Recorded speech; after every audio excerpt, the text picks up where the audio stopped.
Welcome to the first ever video of Windsong Intuition. If you're watching this around July 2019, then you're among some of my first viewers. So thank you for joining me. This is going to be an introductory video, and then after I tell you a little bit about what you can expect from my channel, I'm going to show you my tarot and oracle collection.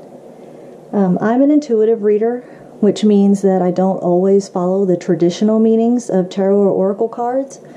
I do sometimes if I feel pulled that way, but sometimes I'm drawn to certain aspects of the imagery that I feel that is what the message is supposed to be.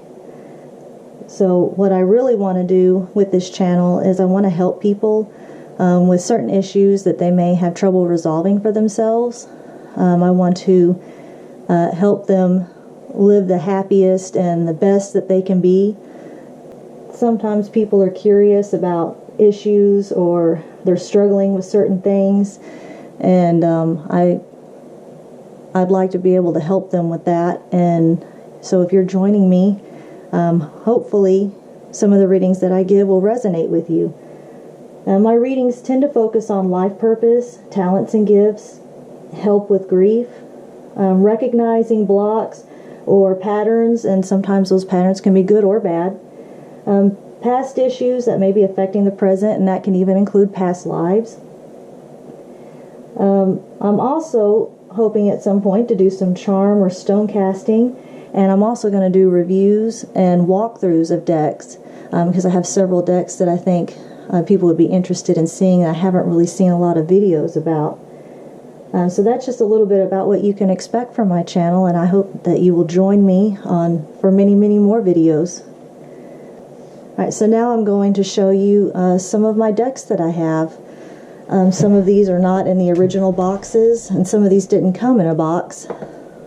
The first one that I'm going to show you is my go-to deck. This is the Gilded Tarot. So if you're familiar at all with tarot, then you have seen this deck. It's very popular, and the imagery I really love. It's computer generated, and it's what I would call hyper realistic. And this is a deck that I can read intuitively with very easily. And as you can see, I've also edged it in black, and that's just recent. I've had this deck for over a decade, and it was definitely showing some love marks. And this black edging just sort of brought it back to life.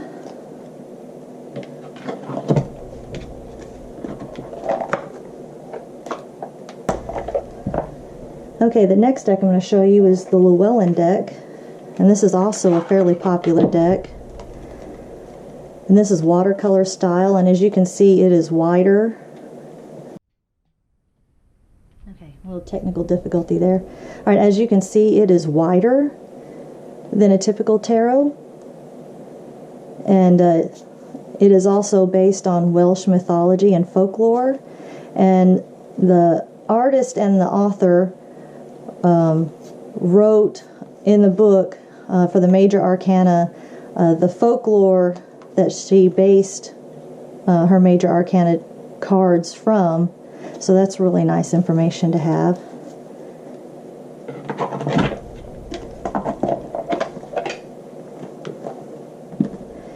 Alright, so the next deck I'm going to show you is actually the only deck I have that I did not buy myself.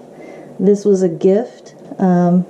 And to the person who bought it for me, thank you very much. You know who you are, and I loved it, the imagery, and I wanted it, and so she got it for me this past Christmas, and I love the box. And it has a nice book, nice thick book. Some people don't like how thin the cardstock is, but I actually really like it because otherwise it might be a little too thick for my small hands. So I really enjoy it, and this is Rider Waite based, but with its own sort of spin to it.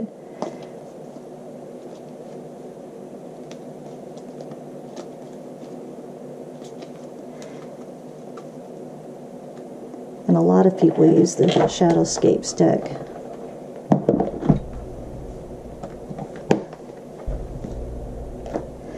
Okay, so the next deck I'm going to show you is the Osho Zen Tarot, and I don't actually use this one very much. I like the backs of it, but the actual cards themselves, the imagery, doesn't speak to me as much as it does for other people. I sort of get a 60s psychedelic vibe from it. In the 60s, they sort of had this fascination with Asian art, Oriental art, and they sort of put the rainbow style colors with it, and that's kind of what this deck reminds me of when I look at it. But I keep it because it's very insightful and the book is really good, and I like how, unlike most tarot decks, this one, sort of like an oracle, has got some sayings down at the bottom to help you out.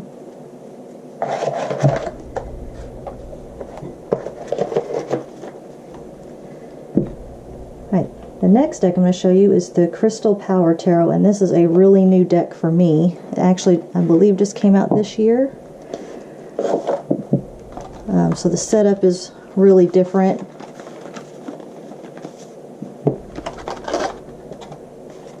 And I love the imagery. Watercolor based again.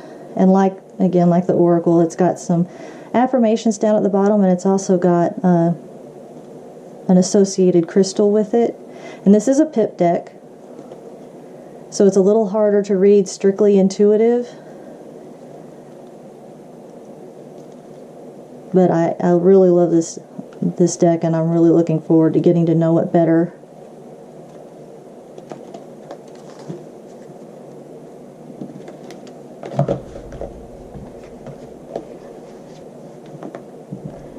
Okay, the next deck I'm going to show you is the Fairy Tarot cards.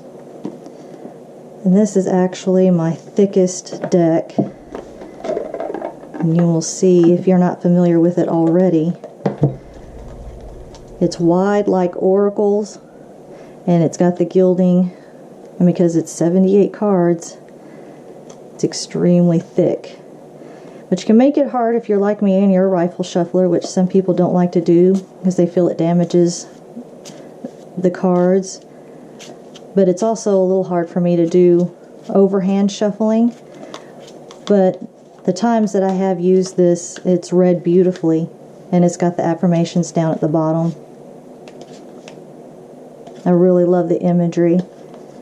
And this is what some people would call a fluffy deck, meaning that even the harsher cards like Death or the Ten of Swords are done in a way that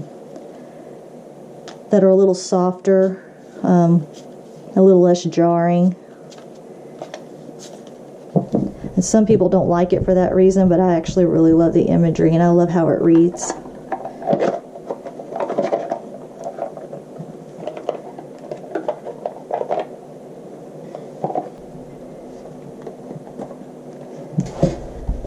Okay, the next deck I'm going to talk about is the Golden Tarot.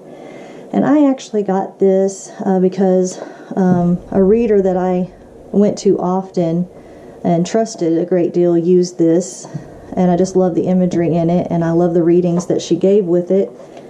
I don't use it very much. The cardstock is a little thicker, and with the gilding it makes it a little bit harder to shuffle. But the imagery is beautiful. It's very Renaissance, or Baroque even.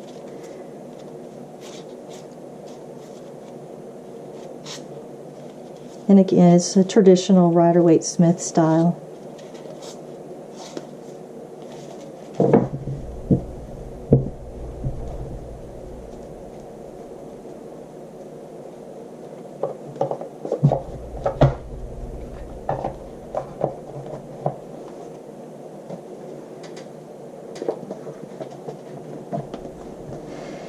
And the next one I'm going to talk about is the Fairy Wicca Tarot.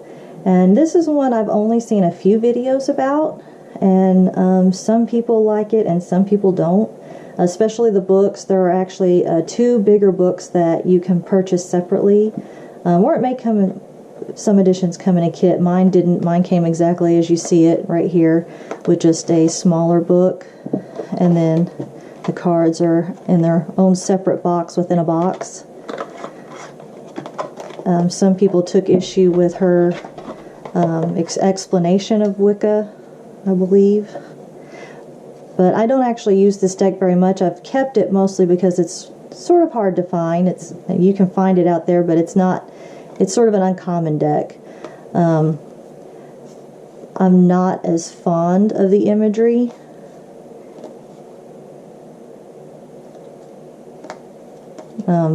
More of the style than what the images actually are. It's just the style that I'm not a fan of.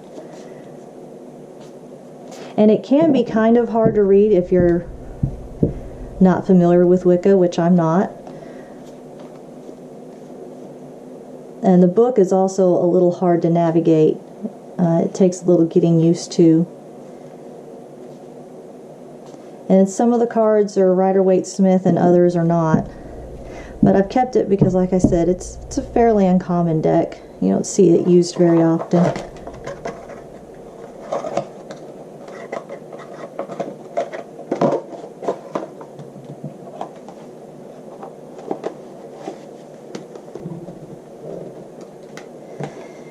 Okay, this is a deck I've even debated putting in the video because I don't really consider it a tarot deck. It's more of a novelty. You got this deck if you pre-ordered a special edition of Dishonored one year, and the paper inside and some of the cards explain it is basically it's got its own game. It's more of a game than it is a tarot, and that none of the cards that have pictures on them actually have any of the tarot imagery from either like the Marseille deck or the Rider-Waite-Smith. It actually feels more like playing cards in a sense. But there are people that like to collect different decks, and I've kept it mostly for that reason, because it is a novelty. But I don't read it at all, and I've never played the game at all. Okay, the next deck I'm going to talk about is the Arcanum deck, and this is from Lo Scarabeo, and I really love this deck. I pretty much hadn't even gotten it home and unwrapped yet, and I knew this was going to be one of my go-to decks, and I was right. I fell in love with the imagery. It's another one of those, like the Gilded Tarot, that has very hyper-realistic images. Very easy to read intuitively. And it's read beautifully for me. Now, the messages I've gotten from it have a very diverse range, telling me what I may not want to know, and telling me the more pleasant aspects of life. King of Cups wanted to fall out. And so if you happen to come across this deck or are looking for a good Rider-Waite-Smith inspired deck, I really recommend this one. It's just beautiful, and it's not overdone. Sometimes they have fancy borders or they have a lot going on, and it makes it sort of hard to look at, but this isn't one of those decks.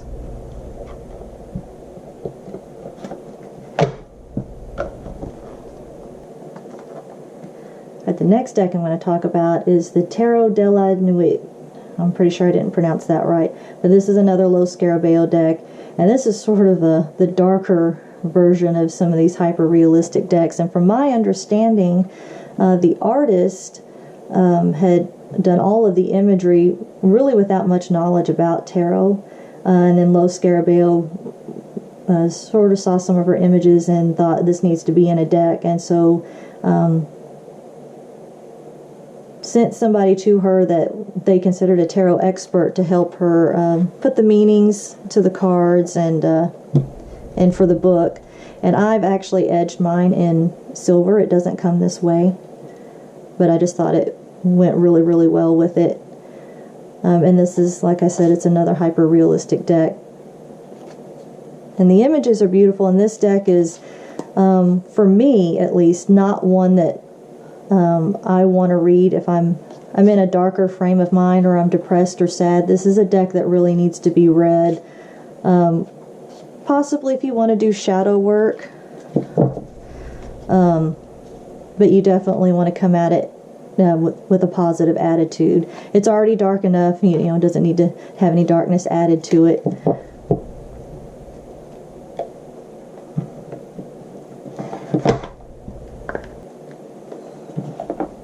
Okay, the next deck I'm going to talk about is the Universal Weight deck, and you'll notice that I've got the box inside a box. I've made these boxes.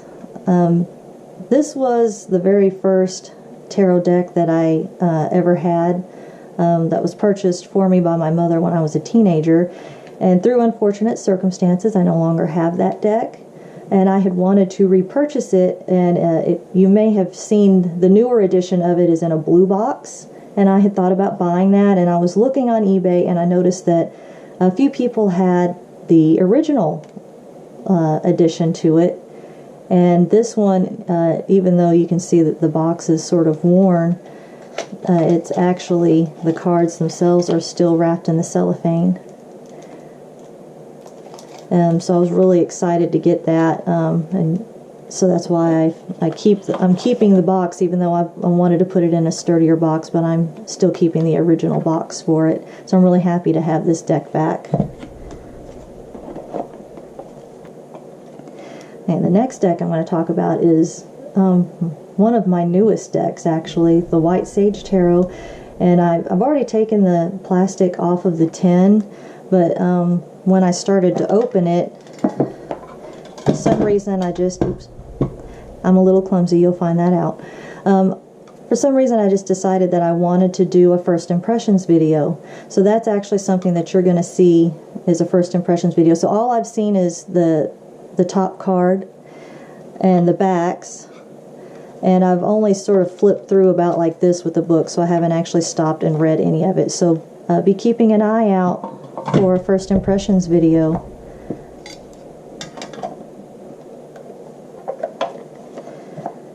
If you haven't noticed by now, these decks are not coming in any particular order. Some are new, some are old, some are in boxes that I've made, and some are in their original boxes. So that's a little bit how I am. I'm sort of eclectic and all over the place. So this next deck is, it's the Grail Tarot.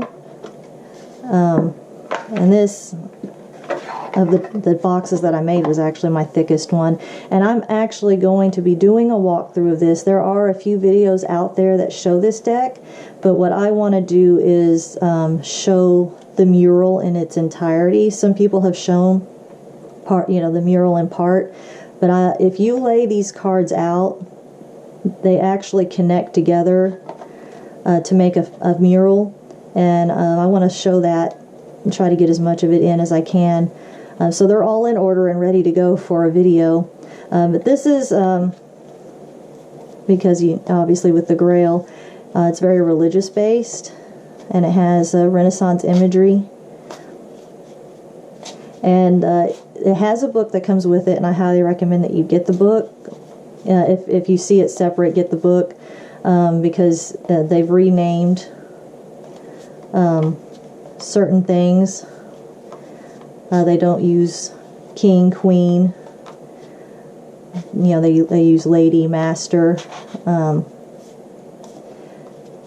and preceptor, brother. And it really helps to have the book to be able to navigate that.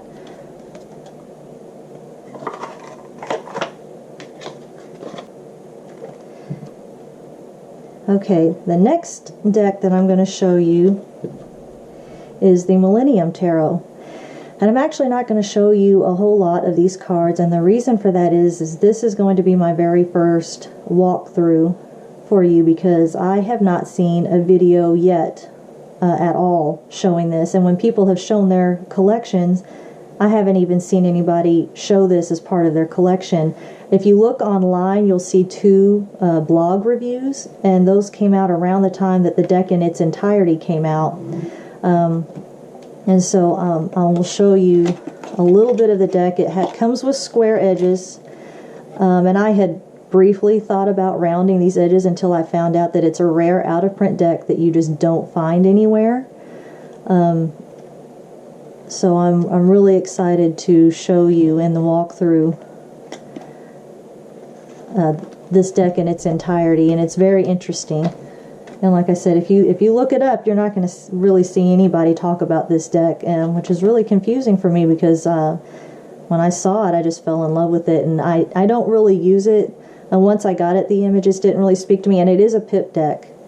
So if you're an intuitive reader, that can be frustrating at times when you want to be able to glean a little bit more than the traditional meanings for the cards. But I do enjoy having it as part of my collection. So I hope you'll join me for that video when it gets posted. Okay, so next we're going to be going into my oracle collection. And this is the Kuan Yin Oracle. And I mostly got this for the artwork. I have been collecting the imagery on my computer whenever I would see it for years. And then I saw it all together in one deck. I don't really read with it, but I love the images. And some people have taken issue with the images, and there is nudity. There are, some of the cards do show her topless, like that one. But I love the detail.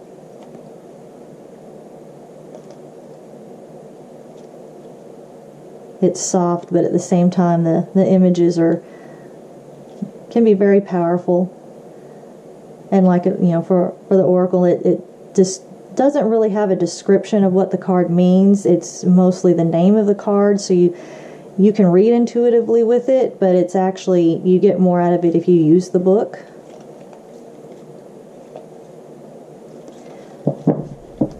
And this is one I've only had less than a year, actually.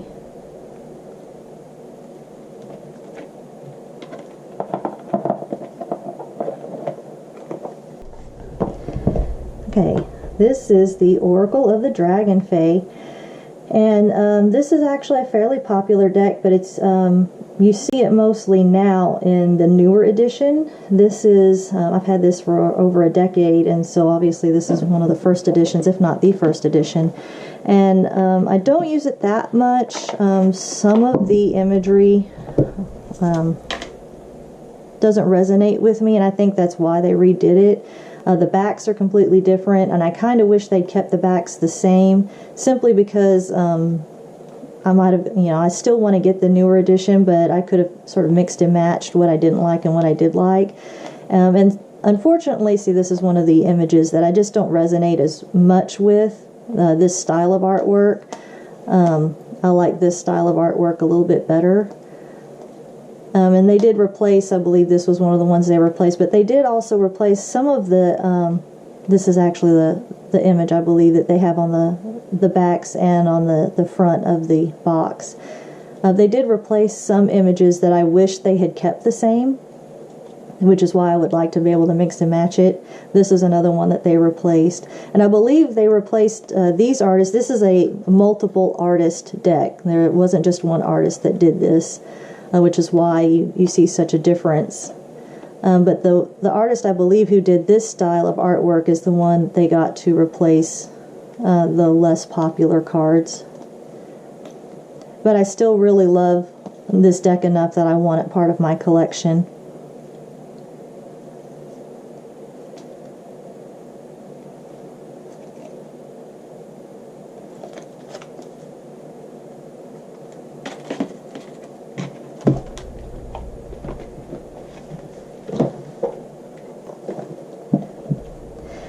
This is the Messages from Your Angels Oracle cards by Doreen Virtue, and I know a lot of people no longer want their Doreen Virtue cards, but I still really like the cards themselves.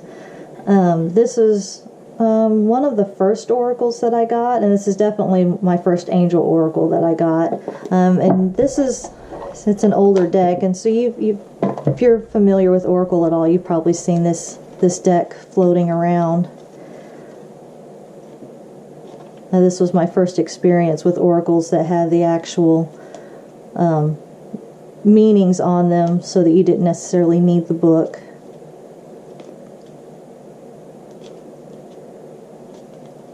I don't read with it very often.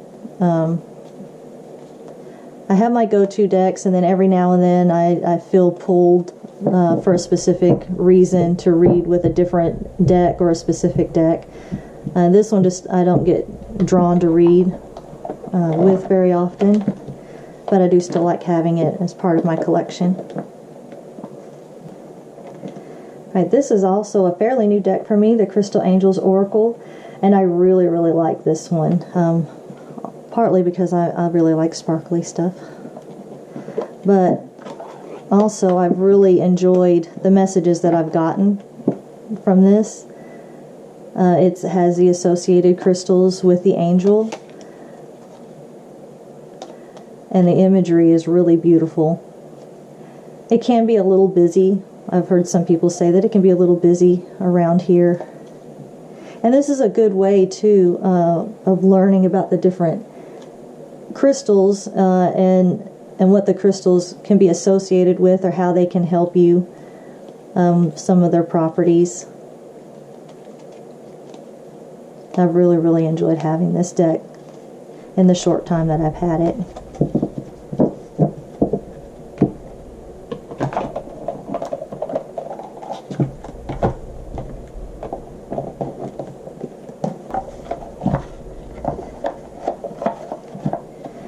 Okay, the next deck I'm going to talk about is another one you don't see very often. I have seen it a couple of times, but just not very often. And my box was sort of coming apart, so I took the top off and then just made a box for it. And this deck is very blunt and to the point. It's very quick to point out things you may not want to know, but you need to know. It's more of a fortune-telling deck, which is not really what I use it for. I still use it mostly intuitively. I'm not a predictive reader, so I don't tell fortunes, so to speak. I don't tell people aspects about their future or timelines. That's not how my intuition works, but I can still use these cards. And I find them very interesting, but that they're very, very direct. So if you like more subtle decks, this is a deck you may want for the imagery, but this isn't a deck you might want to read with because it's very blunt, which we need sometimes.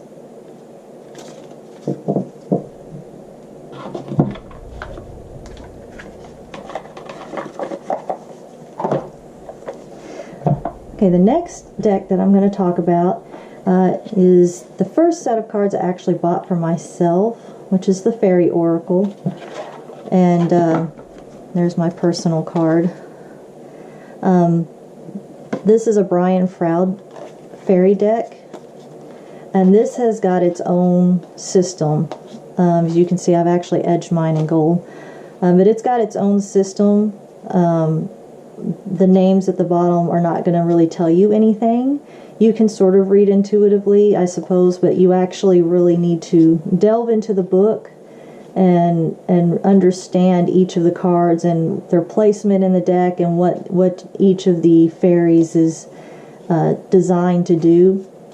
And I'm actually thinking about starting a series where I could sort of a lesson series about this deck to really help people understand this deck a little better and how to read with it, because a lot of people like to have the deck, but they don't necessarily read with it because they don't want to always have to be referring to the book.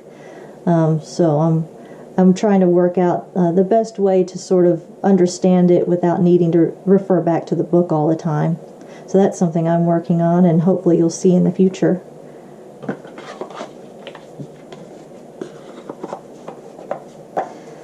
The next deck we're going to talk about is the sister deck to the Fairy Oracle, and this is the Heart of the Fairy Oracle. This is another one that I'm also going to be working on learning thoroughly with the book, and you actually need the book like the other one. I think they were designed to be able to be sort of shuffled together and read together. This deck I will not be modifying in any way because from what I'm seeing online, I believe it's out of print and you can't get this anymore. And my box was sort of falling apart, which is why it's not in the original box. But I really want to learn both of these decks really, really well.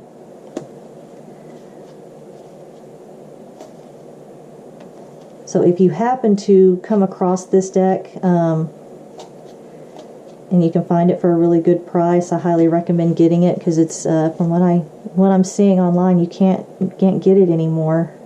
And I kind of like the idea of having both of them together.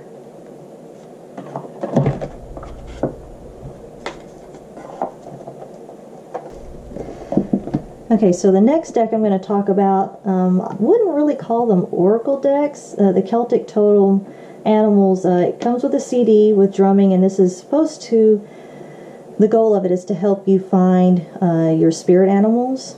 And there's, in the book, it goes through a meditation that's supposed to help guide you into finding your spirit animals. So it's not one you actually use over and over and over again. I mean, I guess you can if you want to see if there's particular spirit animal that's around you at the moment. These cards I have modified, and the reason for that is because if you see this little space right here, this is how big the cards were. And it was really hard to shuffle, even overhand. I mean, I have little hands, but it was definitely sort of funny trying to shuffle through this because there aren't very many. There's only around 20 or so, so it's not like you have this big deck you're trying to shuffle. So I actually laminated these, and they're definitely not perfect, but they work better for me. I enjoy this a lot better. I made this a traditional tarot size, and you can see the imagery it's detailed, but it's plain in the coloring. It's just basically white and this dark teal color.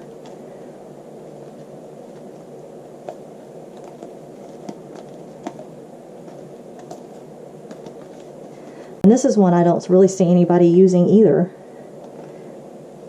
So if you'd like to see, actually if you'd like to see any of the decks, not just this deck, but if you'd like to see any of the decks in a more thorough walkthrough or a review, just post down in the comments and I'll be happy to do that. I already have one request for a deck I haven't shown you yet, but I will be doing a walkthrough to honor that request. Okay, this is a deck that it's a very small deck. It's aside from the Celtic Totem Animals, it's probably my thinnest deck, but it's got a nice hefty book that goes with it. This is the Hidden Paths deck. I like the door on the back with the tree. This is one that is definitely helpful to have the book if you're not familiar with the solstices, but it's the imagery doesn't always speak to me. Like I said, I'm not as much into this style of artwork, but I do still enjoy having this deck, and I enjoy reading through the book.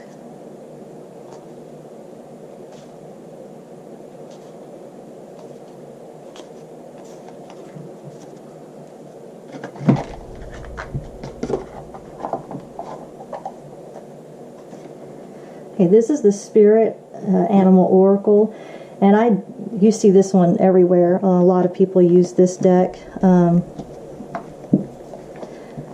I've used it a couple of times. It has a nice thick book that comes with it. The cards are really, really thick.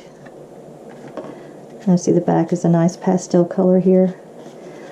I didn't read with it very often because for some reason, and I haven't heard anybody else talk about this being an issue, for me, some of the cards wanted to cling. They tended to cling in groups of 4 or 5. No matter how I shuffled them, if I overhand shuffled, if I rifle shuffled them, it didn't matter. They wanted to cling to each other. So I dusted these cards down, front and back. I just took the time to sit down and dust them all down. And as you can see now, they don't cling to each other the way they did before. And it started reading much better for me once I was able to get them to kind of separate from each other. But I don't know why they weren't sticky in any way, but they just sent sort of like cling wrap wanted to do. They just wanted to cling to each other for some reason. But I love the imagery that they've done with this deck. And the readings that I've seen other people use have really resonated as well. So this is just a really, really good deck.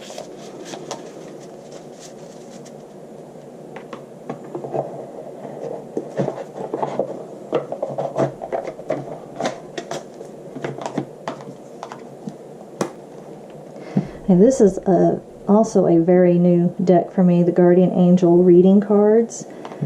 And I love this box. I just love magnetic boxes. I haven't used it very much. It's a nice pale back. But I'm excited to get to know this deck a little bit better. I don't typically like decks that sort of use pictures, real pictures instead of artwork, so to speak. This is more of a collage style, but I like this one, and I'll definitely be using it despite that. So sometimes you just, you can't judge a book by its cover. You can't say I just don't like that artwork, I'm never going to get a deck like that, because sometimes you find one that just really, really speaks to you, and it's something you wouldn't normally get. So that's a handy piece of advice if you're looking for decks, is definitely keep an open mind. If you're drawn to a deck and you keep going back to it, and even if there's something you think is putting you off for some reason why you're not wanting it, because I don't like that style of artwork or the imagery or whatever it is, if you're going back to it over and over again, I mean, you're probably meant to have it and you should get it. I've had that happen a couple of times.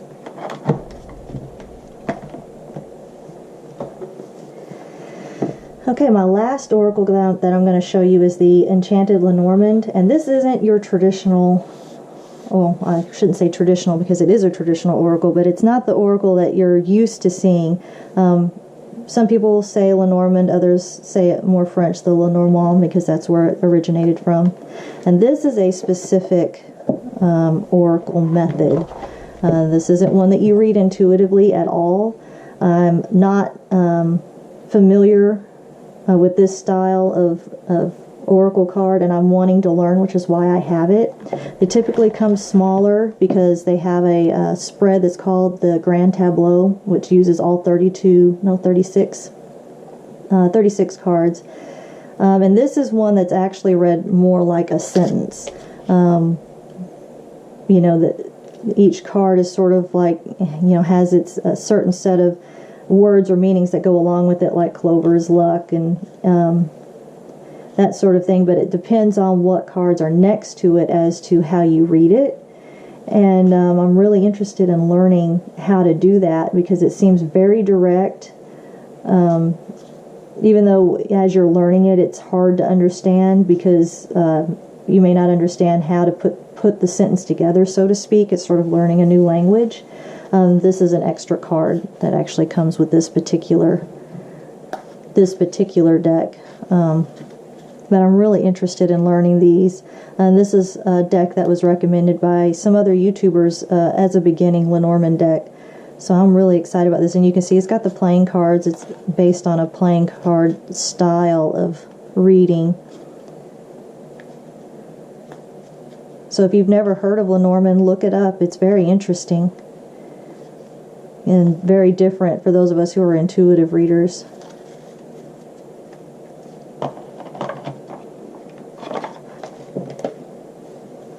Well, hopefully you're still with me all the way to the end, and I really appreciate you joining me for my very first video, the first of many I'm hoping to put out there on YouTube. And I'm really, really excited to get started on this new aspect of my life, and to hopefully bring readings that will have meaning for people and will help people, because that's really what I want to do. Is I just want to give people readings that resonate with them at the time and will help them with certain aspects of their life that they really feel like they're struggling with. And so hopefully I'll see you in the next video. You guys have a good day.